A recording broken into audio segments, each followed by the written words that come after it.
17 Agustus mendatang, 75 tahun Indonesia merdeka. Ini adalah angka yang indah, tapi juga hari nanti itu adalah hari yang sangat bersejarah karena sangat berbeda. Untuk pertama kalinya kita akan upacara dengan cara yang berbeda, pakai masker, istana juga tidak seramai biasanya. Dan slogannya untuk 75 tahun Indonesia merdeka adalah Indonesia Maju. Pak Muhadjir, menurut Bapak, apa ujian terbesar kita yang harus kita lulus begitu sehingga kita bisa disebut sebagai Indonesia Maju?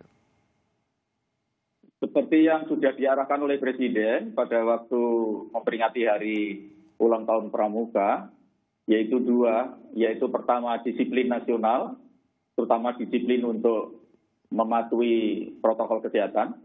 Yang kedua adalah mengubarkan ya, bukan mengorbankan, mengubarkan kepedulian sosial untuk saling bantu-membantu, bahu-membahu, bergandeng tangan dengan semangat gotong royong.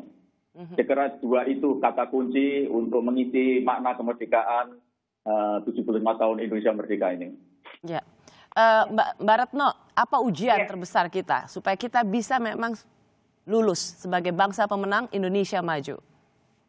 Ya, anak-anak kita ini sudah terkurung begitu lama ya, Mbak Rosti, di rumah. Paling tidak selama hampir 5 bulan. Nah, tumbuh kembang mereka itu menjadi tantangan. Karena mereka ini kan hak-haknya semua hampir terampas ya. Mulai dari hak untuk bermain, bergaul, kemudian berekspresi, dan lain-lain. Nah, ini yang kemudian menjadi tantangan ke depan karena mereka akan mewarisi kan. Mewarisi kepemimpinan bangsa ini. Nah, oleh karena itu, jangan biarkan mereka karena keabayan, baik itu pihak pemerintah pusat maupun pemerintah daerah, mereka tidak terpenuhi selama pandemi, kemudian mereka dibiarkan sekolah sementara sekolah tidak siap, kemudian dalam perjalanan pulang dan pergi sekolah juga punya kerentanan, lalu anak-anak kita ini akan tertular, dan perlu dicatat bahwa anak-anak Indonesia ini sudah se-Asia Pasifik paling tinggi tingkat kematiannya karena COVID-19. Dan ternyata beberapa kasus IDAI mengatakan kepada KPAI juga, anak yang terkena COVID-nya sembuh, tapi paru-parunya mengalami kerusakan permanen. Nah, ini berarti harus panjang hidupnya dia. Itu kan juga beban buat negara. Yeah. Oleh karena itu, demi menyelamatkan anak-anak kita di hari kemerdekaan ini, kami sangat berharap pemerintah mengevaluasi keputusannya terkait dengan memasukkan anak-anak ke sekolah.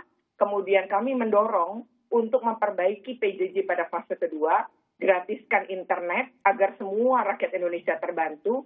Yang kedua, untuk anak-anak yang kemudian tidak terjangkau oleh ini, maka lakukan juga proses di mana berkoordinasi dengan daerah agar mereka tetap terlayani pendidikannya di masa pandemi ini. Okay. Menurut saya itu yang lebih utama demi anak-anak kita. Didengar kok oleh Pak Menko PMK yang membawahi Kementerian Pendidikan dan Kebudayaan. Sakdia, terakhir kesempatan untukmu, kira-kira Indonesia 75 tahun, usia yang sangat cantik, 75 tahun, tapi juga kita menjadi tidak seperti biasanya. Kira-kira ini kalau mau kamu stand up, apa materi stand up-mu 75 tahun Indonesia Merdeka, slogannya Indonesia Maju di tengah pandemi? Indonesia Maju di tengah pandemi, yang jelas kalau saya mau pakai one-liner ya mudah-mudahan beneran Indonesia Maju, nggak Indonesia Maju mundur. Ada ketegasan, kejelasan, keterbukaan yang bisa mendorong dan menginspirasi masyarakat untuk gotong royong. Tapi kamu optimis nggak sih bahwa kita bisa menjadi bangsa pemenang? Insya Allah bisa.